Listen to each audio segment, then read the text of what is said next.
देखो मैंने अपना ये सिटी स्कैन बना दिया है। इस सेंटर से माप बीच में रखे हुए हैं क्योंकि दोनों तरफ बैलेंस रहे।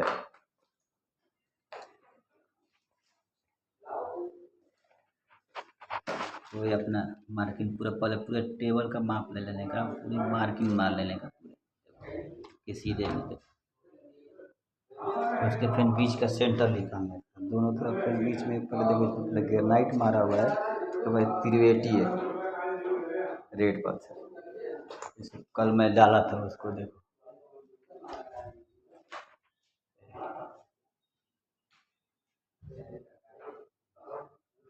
पार्टीशन है इसमें से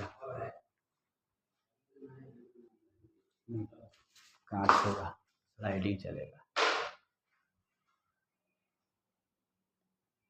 वो घर में बनाया है ना, वही राउंड बैठक का।